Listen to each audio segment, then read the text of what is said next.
aqui também a transcrição.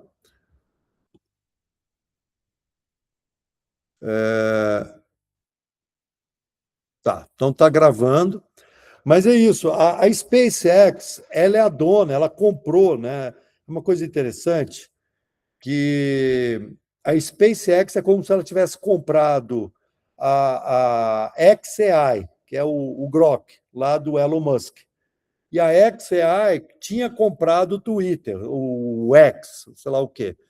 É tudo junto e misturado, mas é interessante que ontem a Anthropic, que é enfim, responsável, né, dona do modelo lá do Claude, que tem os modelos Sonnet, Opus, a Anthropic anunciou um acordo com a SpaceX.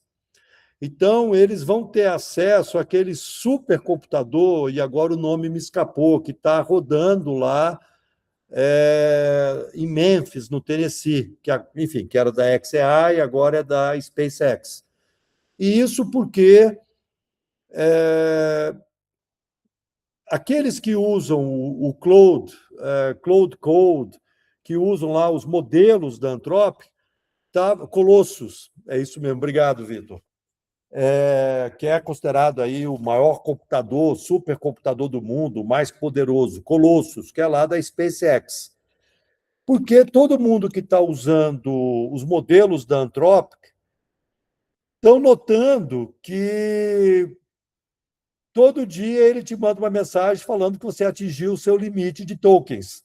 Então, está havendo uma crise global. Inclusive, né, Bárbara, nós estamos sentindo isso lá com o Google Earth Engine, etc. Então, assim, aquilo que a gente já tem comentado, que nos venderam uma ideia de que o grande custo desses modelos de IA era a questão de treinamento. Não, a inferência tem um custo altíssimo, né? E estão nos mostrando a conta, em todos os sentidos. Bom, vamos dar continuidade ao nosso Café com Bolo, Ciência e IA, e hoje a gente tem o Wallace Silva, o querido Wallace. O Wallace, ele é uma pessoa que é um amigo, né, que nós conhecemos, e essa amizade, esse coleguismo surgiu em torno do Map Biomas, e aí sempre palmas, né, para a iniciativa, aplausos para a iniciativa Map Biomas, que uniu, e aí eu vou falar por mim, me deu a oportunidade de conhecer tanta gente incrível. Entre elas, o Wallace, que está apresentando aqui hoje. Semana que vem, a Bárbara. Né? Então, essa rede que coloca pessoas trocando ideias, colaborando. E o Wallace ele vai falar do PDF ao chatbot. Eu já estou passando a palavra para o Wallace, mas eu queria comentar, e que bom, o Nilson está aqui, o professor Nilson Clementino Ferreira, professor Ronaldo Garcia está aqui, professor Ronaldo está aqui, Ana Caroline Preto, enfim, o pessoal, enfim, todos que estão aqui, Elci, Júlia, né, Stephanie, sejam todos muito bem-vindos, Poliana, Rita, enfim, sejam todos muito bem-vindos. E eu estava nesse Vera, muito bom te ver aqui, e a razão pela qual a gente faz esse café com bolo Ciência e IA é porque esse negócio está muito rápido, tem muita coisa acontecendo, e eu estava comentando, né, falando da Anthropic e falando desse acordo que foi fechado, que foi anunciado ontem, né, não fechado ontem, em que a gente vai ter. E aí o Vitor também foi que me deu essa novidade, depois eu vi essa novidade à noite, assistindo alguns vídeos de um evento que a Anthropic, o Claude, realizaram ontem. Então, nós vamos ter o dobro de tokens. Então, Vitor, você trouxe essa boa notícia, eu já estou gastando por conta. Então, eu estou perguntando tudo ao Claude, estou rodando uma porção de coisa no Claude Cowork, já por conta desse anúncio. Foi um presente de grego Opa, e depois você explica. Eu acho que o Vitor está colocando aqui o presente de grego, mas no semanal continua igual. Ah, então é um presente de grego.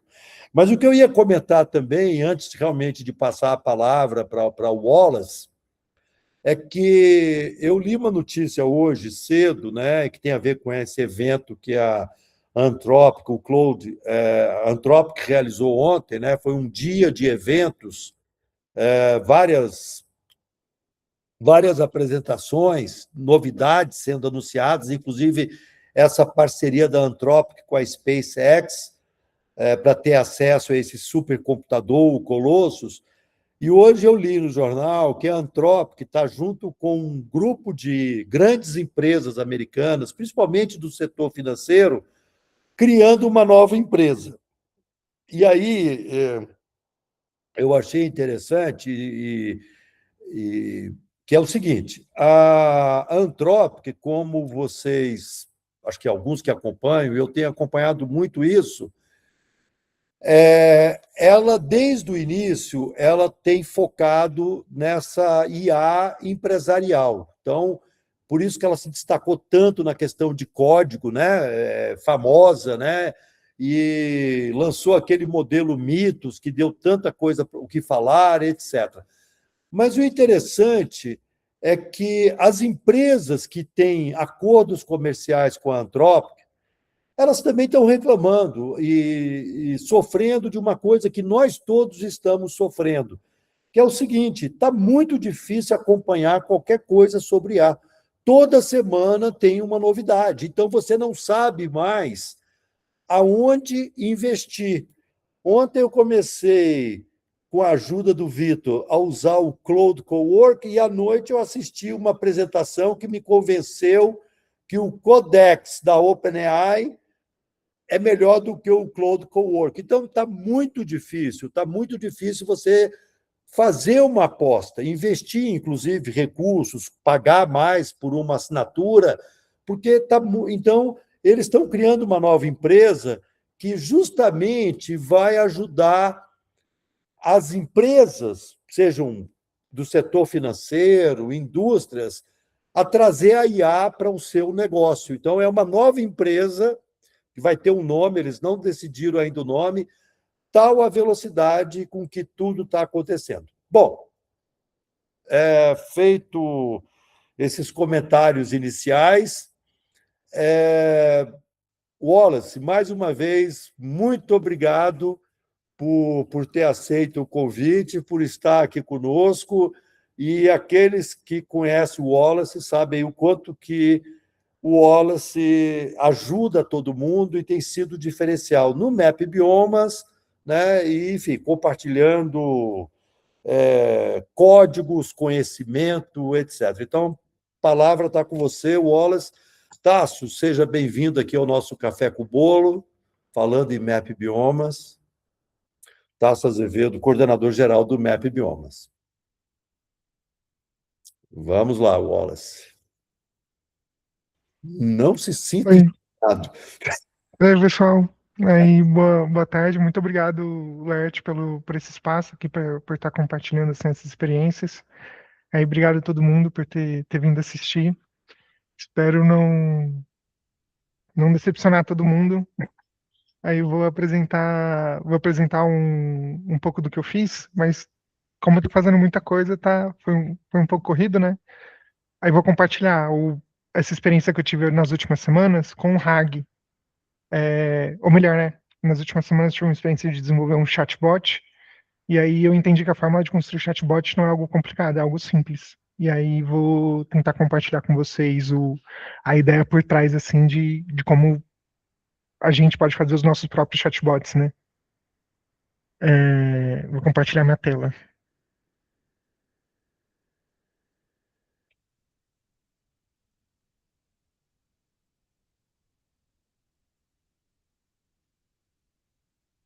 É,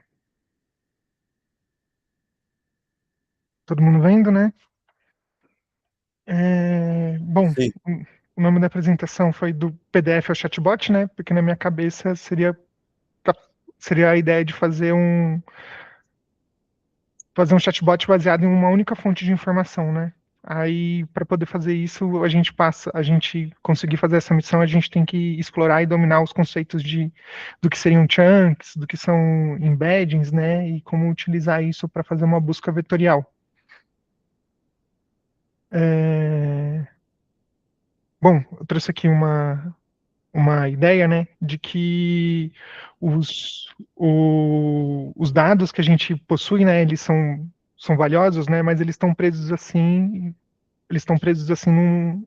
numa forma clássica assim de acessar, né? A gente tem o RAF, que é o relatório anual do fogo, ele tem 72 páginas, né? Ele tem, aqui tá 8 megas, mas eles têm uns 20 e pouco megas, e para a gente poder acessar a informação que está escrito nele de forma clássica, assim, a gente teria que ler ele todo para poder tirar as conclusões ali sobre o que está escrito nele.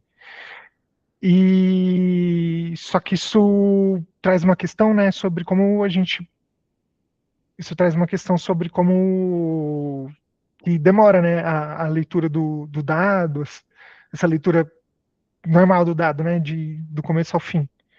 E aí o que pode prejudicar, né, uma decisão rápida, baseada numa decisão rápida, né.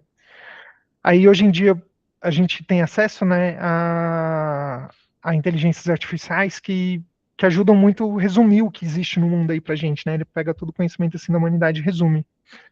E aí eu fiz o teste aqui de como.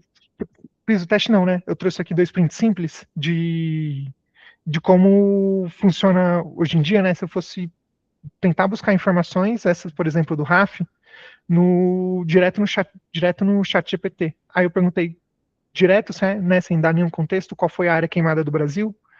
E hoje em dia os chats, né, eles buscam referências na internet ao vivo, e aí ele busca assim fontes de informação e ele pegou vários sites de notícia para poder compor a resposta dele para mim. Então ele utilizou esses sites. O que é muito bom, só que todos esses sites, né, eles não são de fato o texto do RAF. Eles são textos falando sobre o RAF. Então, o que pode divergir, né, dependendo de quem escreveu e tal. Então, foi muito bom buscar esse contexto. Ele pega assim, ele consegue trazer informações relevantes, porém ele pode trazer assim algum conteúdo que seja equivocado. Aí uma das formas que poderiam ser feitas também, né, para poder o chatbot ficar respondendo questões sobre o RAF, especificamente sobre o RAF, é entregar ele como um PDF. Então a gente entrega todas aquelas 72 páginas todas e faz uma pergunta sobre ele, né? Então ele leu todo o conteúdo do PDF e sintetizou a resposta. Então, segundo o relatório do Map Biomas Fogo, né, o Brasil teve 30 milhões de hectares queimados. Aí eu trouxe essa ideia daqui, né? Tipo, o contexto é bom, né? Mas na dose errada pode levar ao erro. Nesse sentido aqui, porque ele buscou de muitas informações assim, e ele buscou de muitas informações, ele acertou aqui 30 milhões de hectares, né? Mas alguma informação podia ter, ter vindo errada, assim, equivocada. Uma das formas, assim, a melhor quantidade de contexto, né? Contexto é bom, mas a dose errada pode levar ao erro. A melhor forma certa, assim, de contexto é dar o contexto exato, assim, nesses prompts que a gente manda para IA, até porque os tokens são limitados. Então eu fiz o seguinte, né? Eu copiei uma página do RAF e aí eu entreguei aqui para o chat, né? Me responda aí qual é a área queimada e para responder utilize os segundos trechos. Então utilize um contexto específico aqui para me responder. E aí ele deu uma resposta que eu achei bem completa, né? Ela também está casando com as outras, de 30 milhões de hectares de área queimada. E aí ele só consultou isso para poder gerar a resposta. Então eu, como usuário que desconfio da inteligência artificial sobre o que ela está gerando, nesse momento aqui eu fico com mais certeza de que a resposta que ele me deu, de fato, tá baseada ali nos dados, né? Eu estou vendo aqui os dados. E aí, essa ideia de separar um trecho específico e utilizar esse trecho como um contexto para poder responder uma pergunta, para poder responder um prompt, né? É uma ideia que existe no RAG, que é a geração que seria a geração aumentada por recuperação, né? Só um momento.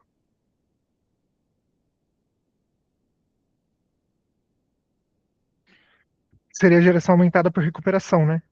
Ele é uma ideia que ele é uma ideia que melhora a precisão de resposta das LLMs. Como que ele faz isso, né? A gente, similar ao que eu mostrei no slide anterior, a gente entrega para a LLM um prompt da pergunta do usuário, né? E um contexto. E aí ela vai utilizar só esse contexto para poder gerar a resposta. Mas a sacada do RAG, diferente desse daqui que é algo mais manual, né? É eleger por meio de busca vetorial, né? Eleger quais são os textos, né? Quais são os chunks de resposta que mais são importantes para a gente conseguir responder aquela pergunta que o usuário fez. Então, se eu pergunto qual era a queimada, no RAG, né, eu separo os trechos do texto que vão conseguir responder, que podem conseguir responder isso. E aí essa é uma técnica, né, uma técnica já podemos chamar de tradicional, apesar de inteligência artificial parecer que é tudo recente, né? Aí de utilização para poder construir chatbots. Então, como que funciona essa ideia, né? O usuário faz uma pergunta, seja ela qualquer, eu recupero os trechos de texto que são. Eu busco eles e recupero os trechos de texto que são importantes. Aí eu já vou explicar o que é chunk, mas aí cada trecho de texto seriam esses chunks. Aí eu, apesar do para o usuário visualmente ele está vendo que ele mandou a pergunta e recebeu a resposta, eu construo uma camada intermediária na qual eu mando para a inteligência artificial que vai gerar a resposta a pergunta e os chunks para ele poder responder. Aí isso gera a resposta, né? E eu consumo a resposta e é essa resposta que eu mostro para o usuário. Então o usuário tem a impressão, quando ele utiliza RAG, o usuário tem a impressão de que ele fez uma pergunta, né? E ele recebeu a resposta sem ter essa camada por trás. Mas na verdade existe essa camada por trás, na qual busca não busca um PDF todo, né? Mas busca tipo 5 trechos do PDF que importam para poder responder. Os chunks, né? Eles são um trecho do texto, né? Então a gente tem um PDF que tem vários trechos, vários parágrafos. Um chunk seria algum recorte desse texto com alguma forma de recortar, né? Poderia ser só um parágrafo, ou poderia ser 1000 palavras, ou 1000 tokens. Aí isso seria um chunk. E aí aqui eu trouxe um exemplo de chunk, mas eu já mostro outros, que seria um chunk onde na qual a gente separa a gente tem uma página de informação e na hora que a gente vai separar os trechos de texto, a gente separa o trecho importante, por exemplo, eu separei todo um parágrafo. E eu pego mais 15% do texto depois do parágrafo e mais 15% do texto antes do parágrafo. Essa sobreposição entre esses chunks fica sendo importante quando eu for pesar os embeddings deles, porque aí ele vai conseguir achar a relação, né, do chunk atual com o chunk anterior ou o próximo chunk. Essa ideia de chunk, né, como eu comentei que podiam ser feitos de várias formas, aqui seriam algumas maneiras clássicas de fazer chunk, né? Essa primeira aqui seria a cada X tokens ou a cada X palavras eu separo um trecho de texto e guardo ele por parágrafos, por seções ou títulos, né? Então a introdução eu guardo como chunk, os conceitos como outro chunk. Tem esse janela deslizante, que é o que eu tinha comentado agora há pouco, que é o mais clássico, que ele tem um tanto de sobreposição a cada X palavras, a cada X tokens, e tem o semântico, que para além de guardar o pedaço do chunk, ele guarda, por exemplo, qual que é a página que ele está, qual que é a parte que ele está, né? Tipo, ele está na página 10 e faz parte do título. Está na página 11 e faz parte da metodologia. Aí, beleza, né? Então, até que a gente viu essa questão do chat, né? Viu ali o que seria o RAG e que o RAG funciona a partir de chunks. E aí esses chunks, antes de chegar até a busca vetorial, né? Esses chunks eles funcionam da seguinte maneira: eu tenho esse trecho de texto e eu peso esse trecho de texto com embeddings, né? Eu vejo qual que é o peso dele com embeddings. O que eu estou chamando esse de peso, né? Por exemplo, aqui eu tenho um chunk só. A inteligência artificial está transformando a forma como trabalhamos. Aqui eu estou guardando ele, só uma lista de informações, né? E aí, aqui vamos dizer que é o texto todo, e aí cada palavra dessa também seria um trecho, né? Aí, para esse A, eu dou um ID de 32, eu dou um ID tipo de 1, 2, 3, 4, 5, 6, na sequência, né? Aí, para cada palavra dessa, para cada conjunto de tokens desse, eu gero um embedding dele, aí só para poder resgatar, né? O embedding, ele é uma lista de vetores, então, para um trecho de palavras, eu tenho uma lista de vetores que é literalmente uma lista com números de -1 até 1 possível. E aí, só que essa lista, né, ela tem milhares de dimensões, né? As da Google que eu estava utilizando, elas têm 1536 dimensões. Então, para cada palavra dessa, para cada conjunto de chunk, eu gero 1500 dimensões para cada chunk, né? E aí, a partir do chunk, eu consigo, apesar de ter vários chunks diferentes, quando eu peso eles com embeddings, todos os embeddings da mesma dimensão, eu consigo ter uma forma de comparar cada um desses pedaços, né, em um espaço matemático. Então, eu não sei direito o que esse espaço matemático representa, mas ele é comparável entre chunks. É... Beleza.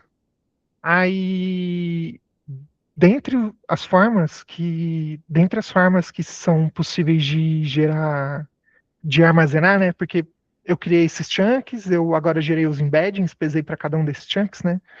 E aí idealmente eu coloco isso num banco de dados, né? Tanto os chunks quanto os embeddings e busco por eles. E aí existe um formato chamado FAIS, que é uns arquivos .index, que eles são muito interessantes porque eles deixaram assim porque tudo isso são muitos dados, são tipo muitas dimensões, né?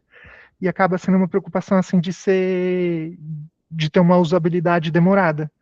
Mas tem esse formato aqui chamado .index que eu consigo pôr dentro dele, né, uma lista de embeddings, então aqueles IDs que eu comentei, seria tipo para cada ID possível de embedding, eu tenho o ID e a lista dos embeddings para todos os chunks que eu tenho no PDF. E aí esse formato .index, ele fica muito leve assim, fica fácil de eu buscar. Quando eu tipo for fazer uma busca vetorial, né, quando eu for fazer uma busca nesses embeddings, esse formato ele é bem eficiente. Eu já vou comentar como acontece essa, na verdade é aqui que eu comento como é que acontece essa busca. E aí como que ela acontece, né? Na verdade, deixa eu voltar uns slides só para vir aqui nesse daqui do esse daqui do RAG, como que acontece, né? O usuário ele faz eu tenho já preparado atrás, né, o meu arquivo .index e o meu arquivo JSON com os meus chunks, e aí todos eles já estão pesados. Então o usuário faz uma pergunta, aí na hora que eu chego nessa pergunta, eu pego a pergunta do usuário e transformo em embeddings também. Então a pergunta do usuário vira um espaço matemático de 1500 dimensões, né? E aí a, par, a partir do espaço, a partir do embedding da pergunta do usuário, eu procuro os 4 chunks, os 4 embeddings que mais parecem com esse embedding da pergunta. Aí eu estou falando 4, né? Mas poderiam ser diversos números. Poderia recuperar os 10 primeiros, os 2 primeiros, né? Então, a partir. Então, é dessa forma, né? Essa recuperação da busca seria isso, né? O usuário manda a pergunta, eu transformo a pergunta em embedding e utilizo esse embedding para buscar quais são os embeddings mais parecidos que eu tenho. Quando eu descubro quais são eles, é como eu vou elencar, aqui ó, a montagem do prompt interno, é como eu vou elencar o que eu vou mandar por trás para a LLM, né, responder. Então eu vou mandar a pergunta do usuário, eu vou mandar os chunks, que são importantes para responder, e eu vou também mandar um pouco de contexto dizendo, vamos dar um pouco de contexto, né? Falando, responda utilizando esses trechos, responda de forma educada, não saia do assunto. Eu limito, né, a forma como ele vai responder. Aí, beleza, eu passei aqui a parte do que seria tudo isso, e eu gostaria de mostrar agora para vocês essa parte de introdução e contexto, eu queria mostrar para vocês o que eu fiz, né? Eu fiz inicialmente o que eu estou chamando de Vector Hub Machine, mas, enfim, é, Vector Hub Machine, né? Mas Factory, na verdade, é Vector Hub Factory. E aí, como que ele funcionaria, né? Tipo, a pessoa pode pegar, a pessoa viria e colocaria qualquer PDF disponível para ela poder utilizar esse PDF de forma automática. Ele é repartido em chunks a partir de uma lógica. Eu utilizei a ideia de chunks semânticos, na qual eu tenho uma sobreposição e eu salvo a informação de qual é a página daquele chunk. Aí é muito importante essa ideia de salvar a página, né? Aí, aí beleza. Dessa forma eu gero os vetores, né? Aí, com isso, eu já consigo construir a interface do chatbot, na qual o usuário ele vai mandar a pergunta dele, e eu utilizo essa pergunta para poder fazer essa matemática de busca vetorial e trazer os chunks que vão ajudar a responder, e a saída ela acaba sendo algo mais direto. E aí, comentando uma das coisas que eu descobri e que eu acho que podem ser super interessantes de compartilhar, é que eu descobri que existem modelos de IA que servem para poder fazer embeddings e modelos de IA que servem para poder fazer respostas. Então, quando a gente baixa quando a gente está utilizando o Google Gemini ou utilizando outras IAs, a gente vai acessar quando a gente seta qual é o modelo que a gente quer, exemplo, eu quero o modelo Flash ou o modelo Pro, que são os que a gente está acostumado, né? Dentre aquelas versões possíveis, tem um chamado Google Embedding V001. Esse Google Embedding, qualquer trecho de texto que a gente passa para ele, ele devolve uma lista de embeddings com 1.500 dimensões. O Dina V03 é uma versão chinesa que faz a mesma coisa, só que a diferença do Google para o do Dina é que o do Dina eu tenho muito mais tokens assim disponíveis para eu usar, que eu não consegui terminar de usar, né? E esses daqui seriam os modelos, né, que eu utilizo para poder gerar esses embeddings, esses dois. Mas para a resposta, não são esses modelos. A resposta que a gente está acostumado, né, essa IA generativa, a gente conhece o Gemini, né, o clássico, mas eu coloquei também como opção, porque os meus tokens do Gemini acabavam, opções como o Grok com Q, não é o do Elon Musk. Então, para todo mundo que não conhece o Grok com Q, eu diria para conhecer, porque tem muitos modelos de IA com muitos tokens de graça nesse Grok, né? Aí o Dina, que ele também tem um motor de resposta, mas eu não gostei dele, e o Big Pickle, que também foi um modelo que eu achei chinês, que também gera respostas, né? E aí os embeddings, eles servem para poder pesar os chunks, né? E essas camadas de raciocínio aqui servem para poder gerar as respostas. Então apesar dos dois serem A, os dois são separados, assim. Beleza. E aí eu falei para vocês que eu tinha colocado, eu usei o chunk semântico, né, na qual ele carrega o número da página. E conforme eu fui fazendo o chat, essa experiência de chat que eu fiz, eu fiquei muito incomodado de eu gerar a pergunta, ele fazer a resposta e eu não ver se estava certa a resposta, para ver se ele alucinou. E aí eu pensei numa interface que com certeza outras pessoas já pensaram, mas eu não acho que é tão comum, pelo menos eu não vi. Porque geralmente esses chatbots, eles ficam acompanhados só do chatbot, né? Você abre e só tem um chatbot lá. E aí eu fiquei imaginando, até resgatando as provocações que o Laert fala, né?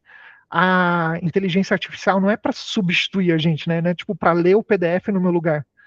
A ideia é para fazer um trabalho humano e IA, né? Os dois juntos. Então eu pensei, eu quero um chatbot não para me responder sobre o RAF, eu quero um chatbot para me ajudar a navegar o RAF, para me ajudar a ler o RAF. Então, na minha proposta de chatbot, que eu já mostro já já, ela tem aqui uma cara parecida com essa, na qual a pessoa faz a pergunta e quando vem a resposta, eu recupero qual que é a página. Lembra que eu falei que era um chunk semântico? Eu recupero qual que é a página e transformo essa página num botão que navega até a página na qual ele retirou a resposta. O que me ajuda a validar se a resposta está exata, mas também tira um pouco do peso da IA acertar muito a resposta, porque ele me deu uma resposta mais ou menos e me mostrou a fonte. E aí na fonte eu consigo já ler direto. eu imaginei que isso poderia servir para navegar, né? Eu vou mostrar isso daqui ao vivo. Aí eu vou mostrar aqui o chatbot, já indo para os finalmente para ouvir o comentário das pessoas, né? Mas essa daqui é a cara do meu aplicativo. Vocês não estão, acho que vocês não estão vendo. Ah, não, vocês estão vendo sim. Ele está aqui iniciado no localhost. Então, se vocês quiserem baixar, cadastrar as próprias chaves de API, né? Ele funcionaria na máquina de vocês. Aí ele tem essa cara que eu comentei de ter aqui do lado o chatbot e aqui do lado o PDF, né? Então eu fiz a pergunta aqui, né? Qual é a área queimada do Brasil? Aí ele respondeu aqueles 30 milhões de hectares, falou que a resposta está conforme a tabela 6, página 24, e ele permite eu navegar, né? Até a. Aí, pensei que ele ia me fazer passar vergonha. Aí, chegou na tabela 6. E aí, beleza. Aí eu fiz isso pro RAF, né? Fiz isso pro RAD e fiz isso para ambos também. Tipo, misturei os chunks dos dois para poder gerar as respostas. Aí eu coloquei aqui como opção, e aí que eu descobri depois, né? Eu coloquei aqui como opção a pessoa poder escolher quais são os motores de busca, se ela quer buscar pelo Google, se ela quer buscar pelo Dina, e se ela quer construir as respostas dela baseado no Grok, se ela quer baseado no Big Pickle, no Gemini, ou então se ela só quer ver os chunks. Ela não quer que gere uma resposta, ela só quer ver os chunks que voltaram. E, e aí eu fiz esses daqui, os dois separados, e aí eu falei, eles têm uma dimensão, né? São 1.500 dimensões e tal, esses chunks. Aí eu construí essa camada aqui que eu chamei de cérebro, né? Que eu descobri que não foi a melhor prática que eu fiz, mas para cada lista de embeddings eu rodei uma PCA. E ao rodar a PCA, eu peguei as três dimensões que são mais importantes e distribuí elas no espaço 3D. Então, para cada chunk meu eu criei um cérebro, para cada chunk meu eu criei um neurônio, né, para poder saber o quão parecido matematicamente ele é de outros chunks. Então, cada bolinha dessa daqui seria um chunk, né? Por exemplo, esse daqui da página 71, esse daqui da página 70. Aí os dois estão comentando sobre referências bibliográficas e estão próximos um do outro. Aí aqui a gente tem coisas que estão mais separadas, né? Aí esse daqui com resultados no Map Biomas. E aí eu comentei que eu fiz embeddings com Gemini, então esse daqui seria o cérebro dos embeddings com o Gemini, e esse daqui seria o cérebro com os embeddings do Gina. Então ele tem esses dois cérebros, né, de assim, do que ele utiliza para comparar. Eu vou entrar aqui nos anuais, só para a gente ver o cérebro ali também. Porque, ó, esse daqui seria. Porque eu mostrei diferentes cérebros de diferentes modelos. Então, aqui seria o cérebro do RAF, tipo, com os chunks e os pedaços do RAF, né? Aqui o cérebro do RAD, com os chunks e os pedaços do RAD. E aqui seria o dos dois. E aí, por que faz sentido ver esses dois? Porque tem trechos do relatório do RAF que são matematicamente parecidos com o do relatório do RAD. Então, eles ficam próximos, assim, nesse espaço, né? Aí, eu não fiz uma versão que dá pra gente ver esses dois embeddings, que eu acho que talvez fosse um próximo passo. E eu li uma coisa que eu não implementei, que uma prática que tem quando a gente utiliza duas bibliotecas de embedding é, em vez de deixar como alternativa uma ou outra, é a gente ver as respostas dos chunks dos dois e utilizar isso para poder dar valor. Tipo, se o primeiro chunk que respondeu dos dois foram igual, esse chunk tem muita certeza de que consegue responder minha pergunta.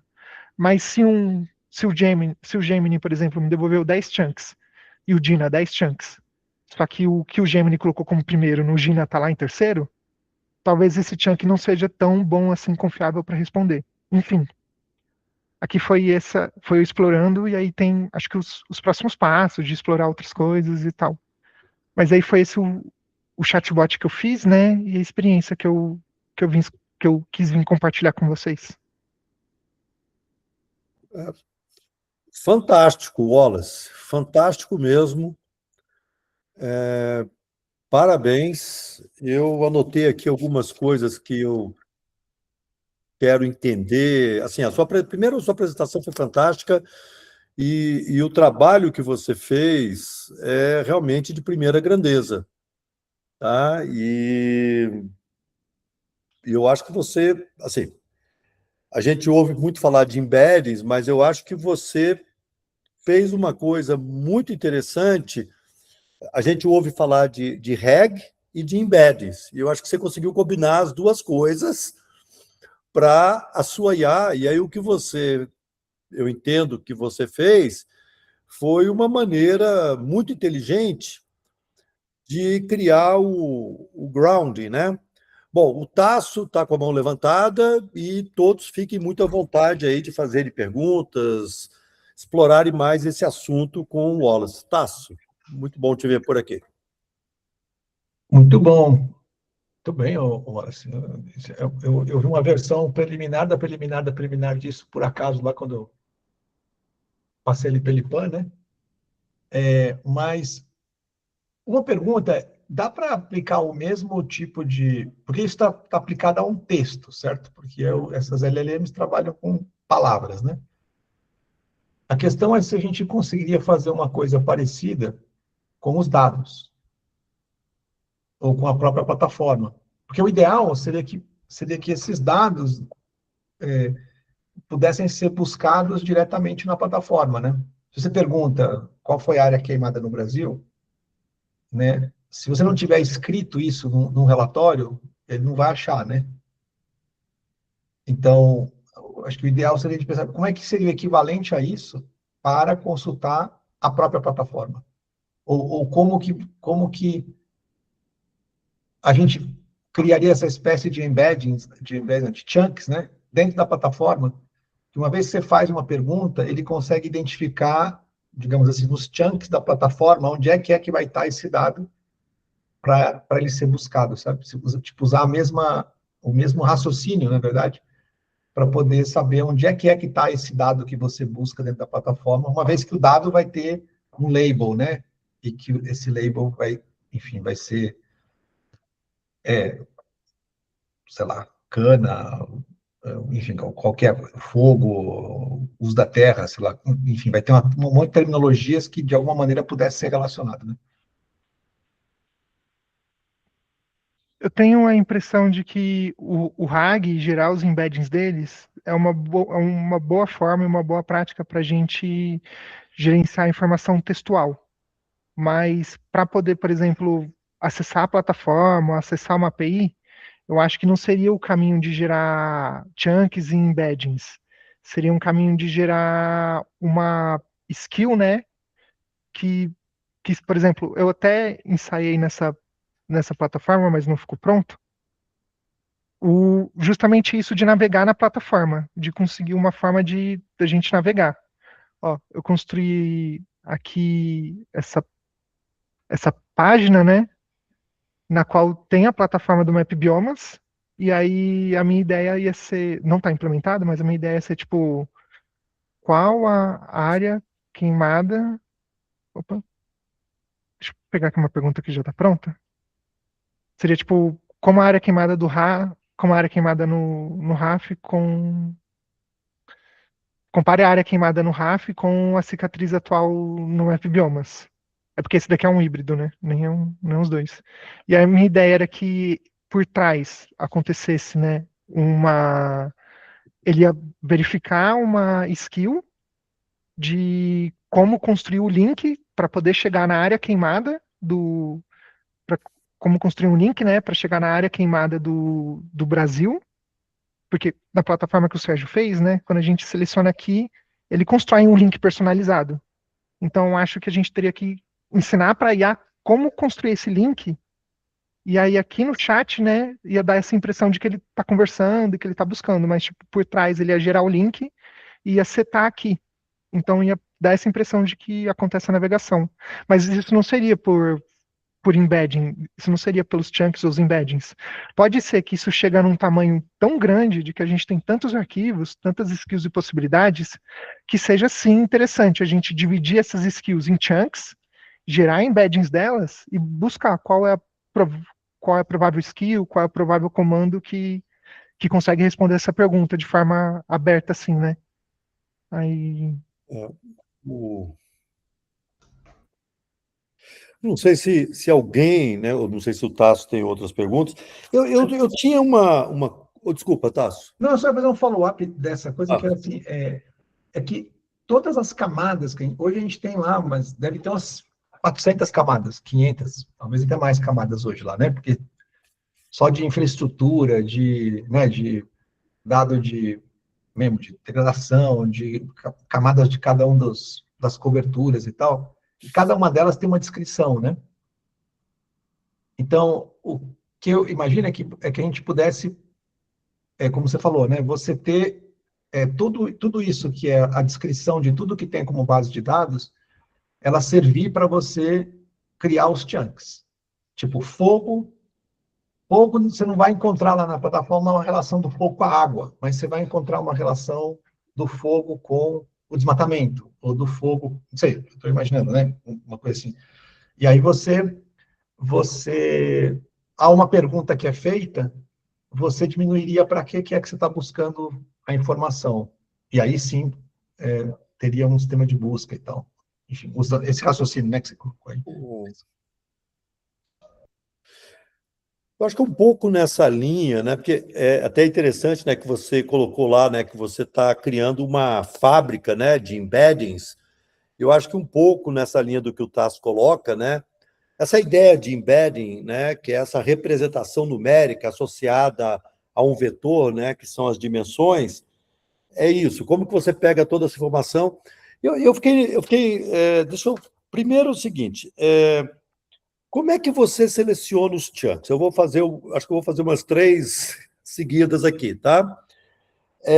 A seleção dos chunks, você entrou na sua máquina de gerar embeddings, né? Que você usou o Google Embedding 00.1, tem o Gina versão 3, mas enfim, como é que você esses chunks, eles são selecionados automaticamente ou tem um trabalho de curadoria? Essa é a primeira coisa, tá? A outra coisa é o seguinte, assim, seria quase que uma sugestão. Quando você fez aquele que você chama de cérebro, né, com Gemini e com o Krog, tá? Você gera um PCA. Eu fiquei pensando que, como você está trabalhando com embeddings, eu não sei se trabalhar com essas componentes principais é a melhor estratégia. E eu pensei o seguinte: uma coisa muito, bom, simples, não tem nada de simples, mas para você é simples. Ao invés de você usar uma PCA para você entender como que esse cérebro está funcionando, é você fazer um produto vetorial, um produto escalar, na verdade, porque os seus embeddings, você tem 1.500 dimensões no seu embedding, cada chunk gera um vetor. Esse vetor tem cerca de 1.500 valores. Esses valores, eles variam de -1 a 1. A soma deles é 1. Então, eles são normalizados para 1. Significa que você pode fazer um produto escalar, literalmente multiplicar entre 2 embeddings quaisquer, ou todos os embeddings que você tem, pares, né? Enfim, a posição do valor, da dimensão, o valor, depois fazer uma soma. A impressão que eu tenho é que vai ser mais correto do que a análise dos componentes principais. Mas a última pergunta. Então, a primeira é: como é que esses chunks são escolhidos? Tá? Você pega o seu chunk e coloca no seu lá Google Embedding versão 0.01, que gera esse embedding com 1.500 dimensões. Por fim, você leva esses embeddings para o seu modelo de linguagem, o seu LLM, Gemini 3.1, poderia ser um modelo local, Gemma, outros modelos. A resposta, ela é generativa, não é? Eu fiquei na dúvida. O que eu quero dizer é o seguinte: você está dando quando o usuário entra com a pergunta, qual é a área queimada no Brasil? Você transforma aquilo num embedding. E você vai comparar a distância dos seus embeddings que vieram dos chunks. Mas, no final das contas, a resposta é generativa. Ou seja, a sua IA poderia alucinar no final. Vamos lá, obrigado. Boas provocações, perguntas. Bom, sobre os chunks, o que eu fiz foi o que eu acho que eu fiz, é o que o pessoal chama de chunk semântico. Eu separei eles por parágrafos, então eles têm um contexto, então os chunks tinham tamanhos diferentes, né? Tipo, um parágrafo é maior, outro é menor. Além do parágrafo, eu peguei mais 10% do texto a mais e a menos, e além do trecho do texto, se for no meu código, você vai ver que tipo, é um JSON, e aí dentro do JSON tem esse chunk. E aí, além desse texto do chunk, ele tem a informação do ID, que eu vou utilizar ela para saber, para poder mapear qual é o embedding, dono do embedding, e tem a página. Aí eu só tenho esses três, mas eu poderia adicionar mais outras coisas, tipo, essa é a página, esse daqui faz parte da introdução, ou então esse daqui faz parte da metodologia, né? E assim vai. Mas eu só fiz esses três. Então, o meu chunk é esse. Se eu tiver certo, ele é o chunk semântico, porque ele tem um tamanho específico de um contexto e ele carrega outras informações para além do só o texto. Desculpa, só te cortando, Wallace. Uhum. Ou seja, o seu texto inteiro é transformado em chunks e em embeddings. Sim, e isso Se o texto tivesse 500 páginas, você vai ter alguns milhares de chunks. Isso, o do Map Bioma, o dos 70 páginas do Map Biomas Fogo, acho que ele deu. Não tem o tamanho de uma página, mas acho que ele deu uns 70 chunks. Assim, tipo, foram umas 70 páginas, deram 70 chunks, mas. Inclusive, tem quem faça o chunk uma página completa, assim, tipo, uma página completa, ou então, por exemplo, trabalhando com o Sérgio, a gente está olhando para o chatbot do RAD e do RAF. E aí, lá, a nossa estratégia vai ser passar o limite de tokens. Então, em vez de fazer um chunk baseado no parágrafo, lá a gente vai usar um chunk baseado no limite de tokens que dá para entregar para poder fazer um embedding. Aí, então, tem essa ciência do chunk, assim, tem deveras, né? Tem várias delas. Inclusive, quando começam a ser muitos documentos separados, uma das recomendações é fazer metadados para cada texto e gerar embeddings dos metadados para poder fazer a busca, tipo, primeiro busco os metadados e aí se o que for relevante, eu busco o que o metadado revelar, né? Aí, para a primeira pergunta é essa a resposta. Aí, para a segunda pergunta sobre o APCA, eu usei o método mais arcaico e primeiro que eu consegui pensar. Eu falei, o PCA eu consigo transformar isso daqui em três números e coloco num espaço tridimensional. Tá, maravilha. E a terceira, que aí eu fiquei na dúvida mesmo. Você travou, Wallace? Acho que o Wallace...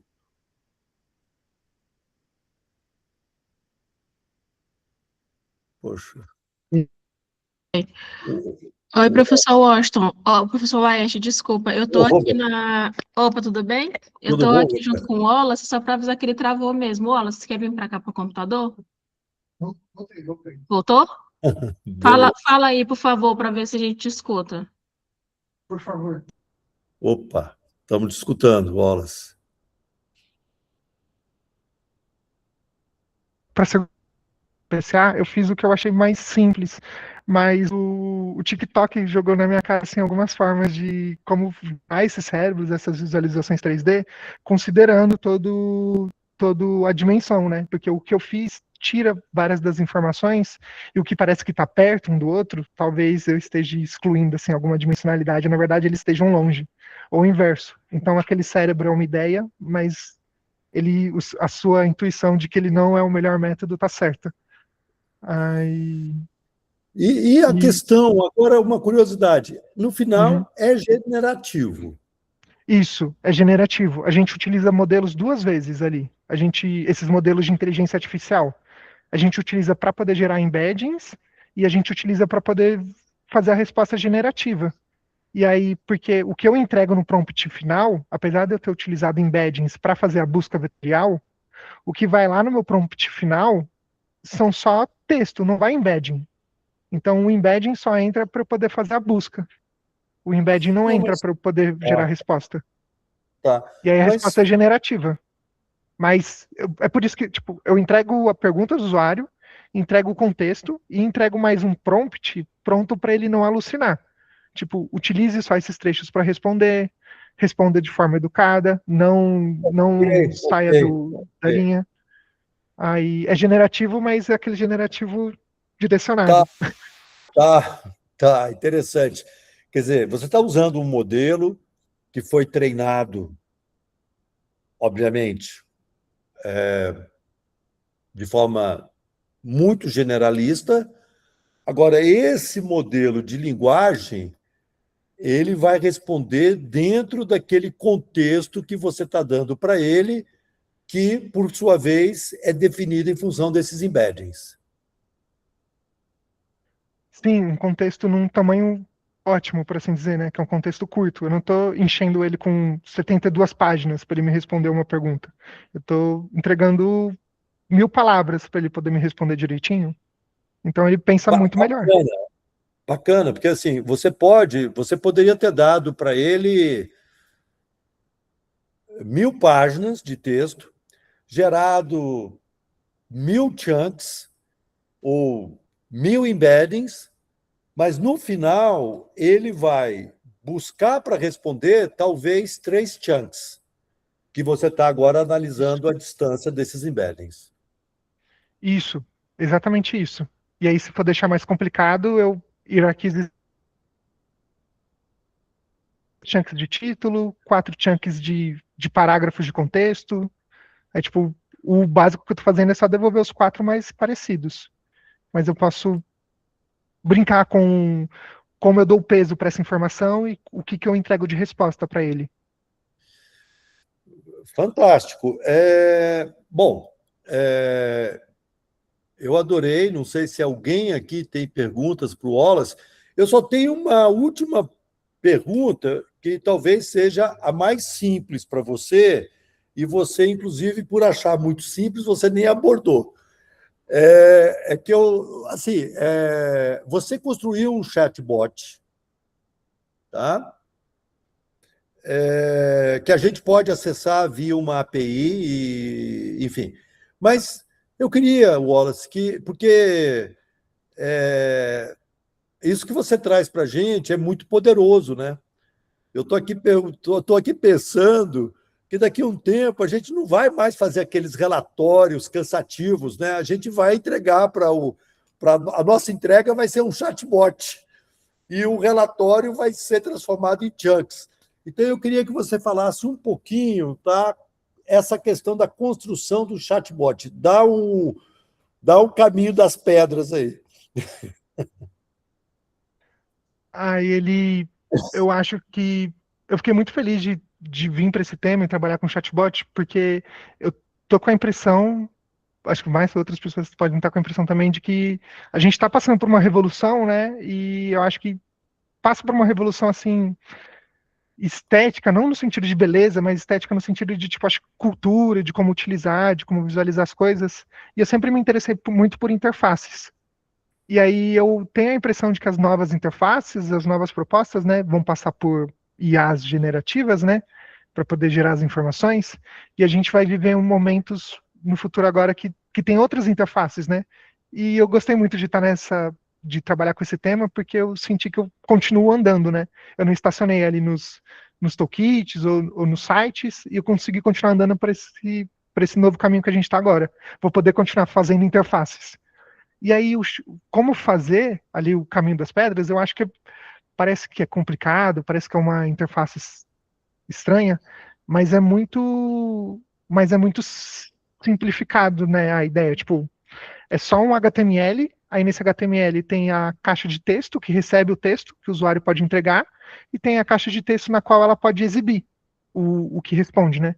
Aí por trás acontecem, eu faço as interações de o que eu entrego para o embedador, o que eu entrego para a IA generativa, aí eu consumo essa resposta por trás, e depois que as coisas já estão prontas, eu só ploto a resposta, né?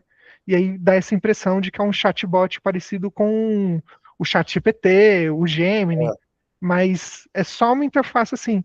Eu fiquei muito com a impressão de que eu estava construindo um Google Notebook LM, uma possibilidade assim de tipo, eu sei que não tem todas as funcionalidades, mas algo similar, tipo, eu estou subindo os arquivos que eu quero, aí ele faz alguma coisa lá com esses arquivos e depois me responde assim. E o HTML que tem por trás dali é tudo muito simples. Tipo, se acessar agora, ele está cheio de estilo, então pode virar um caos, assim. Mas o HTML é muito simples disso mesmo. E os comandos por trás, com GPT e IAs, também são muito simples. Depois que você domina gerar sua chave API Key, salvar no arquivo .env e consumir desse .env, tipo, você pode construir qualquer ferramenta que a galera faz já. Não, eu tô adorando e depois eu não quero assustar, eu estou aqui pensando muito, você está falando, eu estou pensando aqui no Vitor, porque o Vitor está entrando agora num desafio, mas é interessante, eu estou aqui pensando como que eu queria que algumas pessoas do Lapig estivessem aqui, tá? Porque, bom, você colocou, né? O seu chatbot, no final, é uma página de HTML que está buscando o resultado da IA e que está acessando, você tem a sua chave, a sua API, né? A API key lá, gerada lá pelo Google AI Studio ou alguma coisa assim. Mas o que eu estou pensando é o seguinte, é que essa ideia que você trouxe para a gente, ela é muito rica. Então, por exemplo, se eu tivesse coletando informações sobre os laboratórios que existem dentro de uma universidade. Então, tem equipamento quebrado, tem não sei o quê, não sei o quê, não sei o quê. Aí eu gero um relatório de 1000 páginas. Ok? Lá dentro eu tenho laboratórios de ensino da química. Eu tenho laboratórios de pedologia.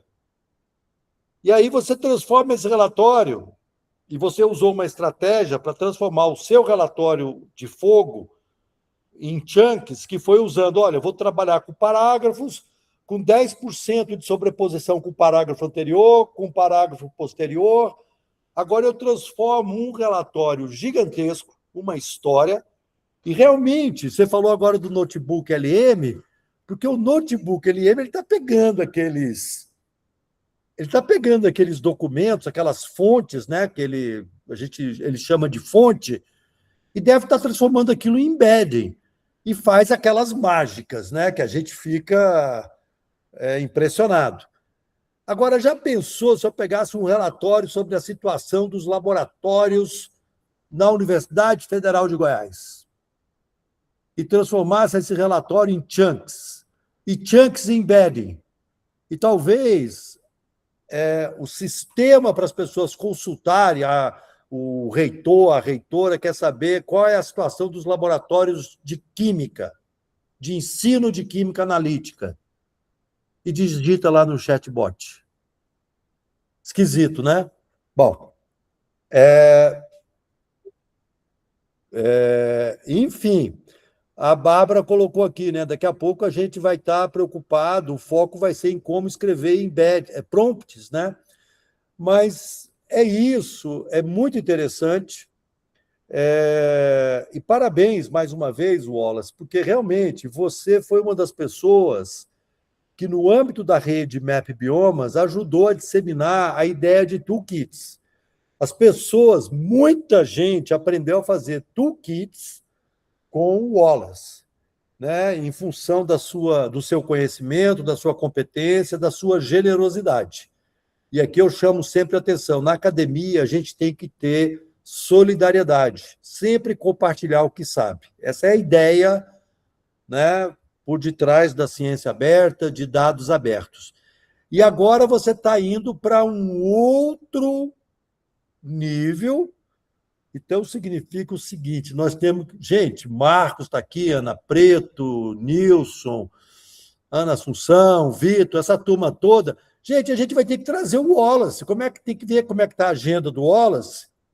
Para o Wallace passar um final de semana com a gente, ajudando a transformar texto em chunks, chunks em embeddings, embeddings em contexto para o LLM e, no final, para um chatbot.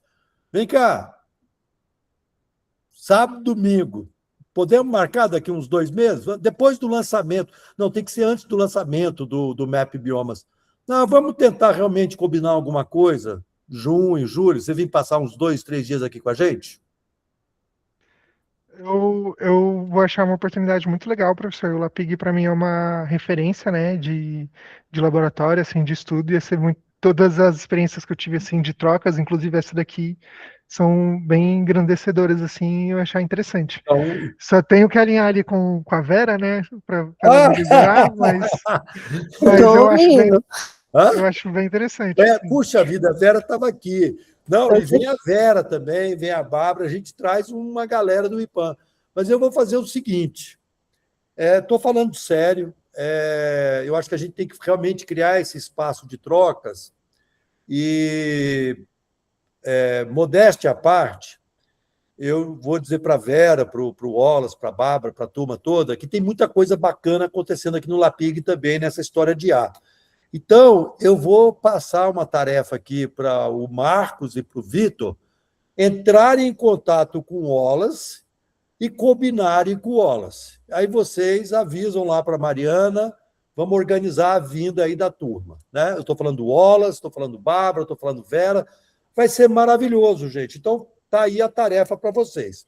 Então, se não vierem, já tirei, já afastei de mim esse cálice. Agora vocês se organizem, tá? Porque. Mas é isso, maravilha. Gente, muito bom mesmo. Tem muita coisa acontecendo. E realmente, eu tô no, agora, né, Wallace, você está falando, né, que você gosta de interfaces, e agora a minha grande, talvez assim, né, a minha fronteira, e talvez já seja um passado, eu estou falando muito agora o seguinte, que a gente não pode mais ter relatórios no LAPIG, a gente tem que ter relatórios, que eu quero dizer o seguinte, as entregas, né? Então tem que ser o GitHub I/O.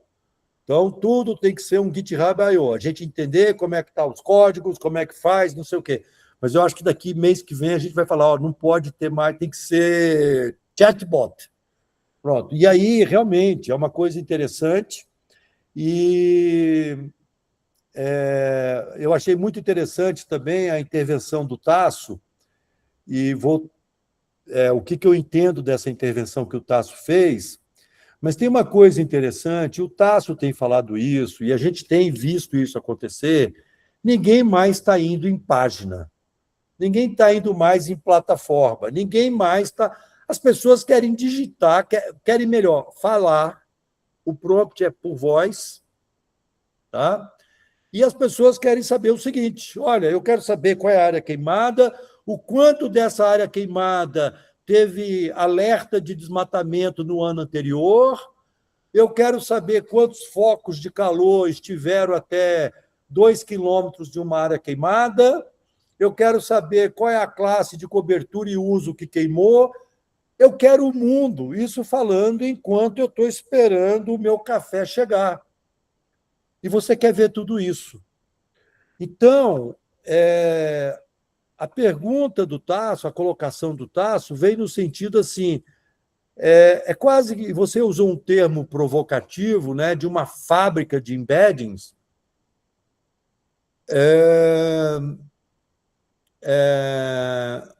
E esse negócio é interessante, né? É uma fundição de embeddings. E você agora mostrou, né? Tem duas fábricas, né? O Gina versão 3 e o Google Embedding versão 001. Ó, tem uma meninada aqui no Lapig que está assim, falando de IA de manhã, de tarde, de noite, quebrando a cabeça. Então, tarefa dada para o Marcos, para o Vitor, viabilizar a vinda do IPAM para a gente ter um final de semana, um sábado, um domingo, sei lá, uma sexta-feira, dedicada a chatbot. Olha que bacana, hein? Vamos fazer isso acontecer? Então tá com Vamos. vocês aí. Gente, maravilha. Muito obrigado, Wallace, mais uma vez. Semana que vem a gente tem a Bárbara, que também é do Map Biomas, e a Bárbara vai estar falando um pouco dessa história de IA no mundo, né? Um pouco essa geografia, né, Bárbara? Isso. É. Semana que vem a gente tem falado bastante de coisas, digamos, mais práticas, mas a gente vai falar um pouquinho de teoria e como que a IA se encaixa aí nesse mundo não só polarizado, mas também globalizado.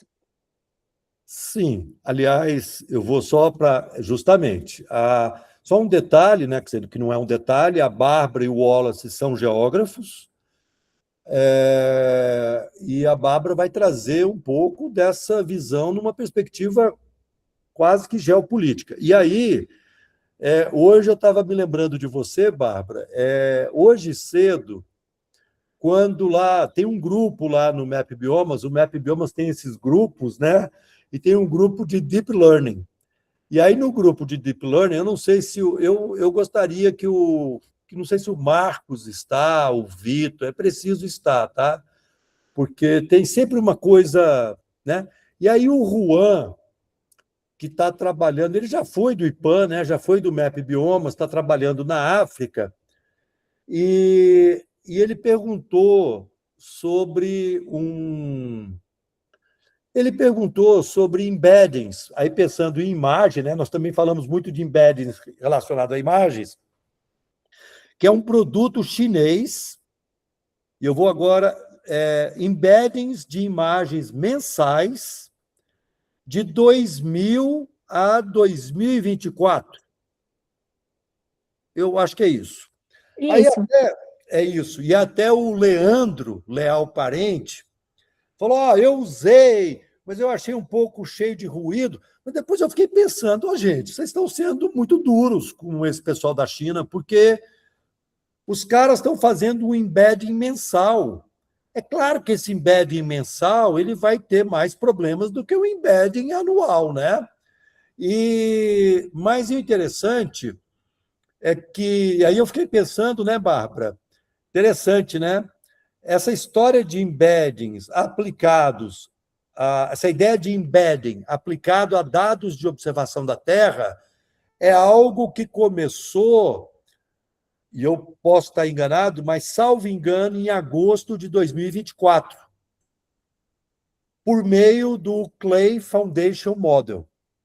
E aí, um ano depois, agosto de 2025, na verdade, julho de 2025, a Google surpreende o mundo com o Alpha Earth Foundation, com aqueles embeddings anuais. Agora, o que a China fez? Vocês têm os embeddings da Google? A gente aqui tem os embeddings desde 2000, não só a partir de 2017, e gratuitos. E você pode entrar nessa plataforma e baixar. O que é isso, gente? Isso é a Guerra Fria da IA, né? E isso é interessante porque, quando a gente fala de Guerra Fria, um pouquinho, né? Eu me lembro do meu pai me chamando, vamos ver o homem pousar na Lua. Eu me lembro daquela televisão redonda, aquele negócio antigo, preto e branco, o homem pousando na Lua. Mas, para quem vai buscar na história, né, essa questão do pouso do homem na Lua, sabe que ali foi o ápice da Guerra Fria entre Estados Unidos e União Soviética. E hoje nós estamos vivendo uma nova Guerra Fria, agora entre Estados Unidos e China. E o programa Apollo não é mais, ainda que também tenha a disputa para ver quem chega agora de volta à Lua, quem vai ser o primeiro a pisar na Lua novamente, né? Depois de 50 e tantos anos. Se vai ser um americano ou se vai ser um chinês.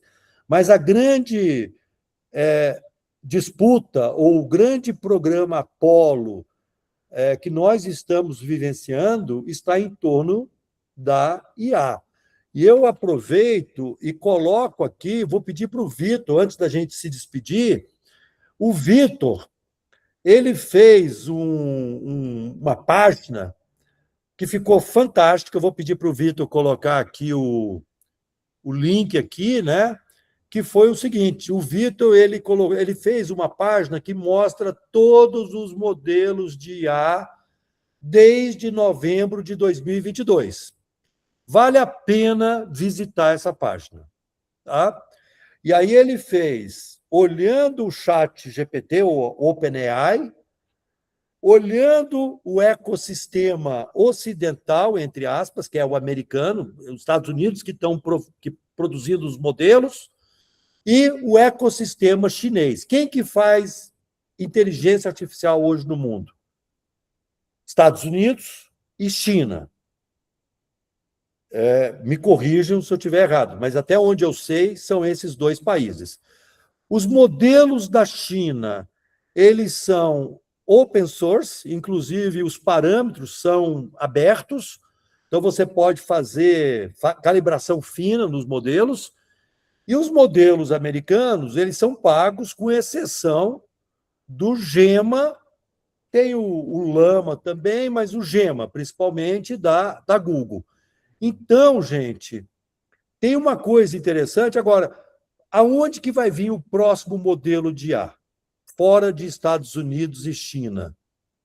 Eu estou apostando, tá? Um café especial vai vir de um desses dois lugares. Ou vai vir da França, porque o Yann LeCun, que é um dos grandes gênios, né? Muito do que a gente tem de IA foi concebido lá na década de 90, no início dos anos 2000, e por poucas pessoas, entre elas o Yann LeCun, que agora criou um grande laboratório de IA na França chamado AMI, que é Artificial Multipurpose Intelligence. Então, eu acho que vai vir uma grande novidade de lá. Mas a outra possibilidade é a Índia. E a Índia vai ser a grande referência de IA no que a gente chama de sul global. Não é à toa, já estou aqui provocando a Bárbara, não é à toa que a Google investiu cerca de 200 bilhões de dólares na Índia, lembrando que Índia e China não os convidem para o mesmo chá. Façam eventos separados, né? Tem uma tensão, né, muito grande entre China e Índia. E a Índia provavelmente vai ser da onde vai surgir também muita coisa. Vão surgir muitas outras coisas. Gente, é isso. Muito obrigado. Semana que vem nós temos o nosso Café com Bolo. A gente faz esse Café com Bolo para a gente falar de IA. Eu sinto que a gente está falando muito pouco de IA nas nossas instituições. E vou aproveitar esse finalzinho, poxa vida, eu estou sempre colocando a minha reputação em risco, né, porque eu falo que vou acabar, mas eu vou dizer para vocês que eu participei de uma banca de dissertação de mestrado em que eu vi um uso da IA não muito legal, ok? E eu vou dizer que, além de não ser muito legal, no sentido de... Eu senti algumas questões delicadas, isso foi colocado muito na banca, mas eu senti também, eu vou dizer para vocês, um uso pouco inteligente. Tá? O que eu quero dizer, gente? Essa IA, ela está ajudando a gente a fazer coisas muito bacanas. Então, nós temos que transformar a IA realmente numa aliada e usarmos com muita inteligência. Tá? A IA está nos ajudando, se a gente usar tiver problemas bem definidos. Ontem o Vitor mesmo estava me chamando, me puxando a minha orelha, porque eu estava lá, instalei o Cloud Code. Olha isso aqui para mim. Ele falou, não, eu geralmente tenho um problema já, eu tenho um plano. Eu falei, eu também, viu? Mas aqui agora eu estou começando aqui. Mas eu vi o uso da IA não muito, eu vi uma coisa problemática. Então, nós temos que falar muito de IA, tanto nos aspectos éticos, na responsabilidade quanto ao uso, mas também, e eu vou colocar aqui um principalmente, porque acho que tudo é principal, como que eu consigo usar a IA da melhor forma possível, para ela me ajudar a fazer mais, e fazer melhor, e fazer diferente. Agora eu acabo mesmo. Gente, boa noite. Até semana que vem. Um abraço. Muito obrigado, professor. Abraço. Obrigado a você, Até semana Wallace. que vem. Adorei. Ai, que bom. Tchau, tchau.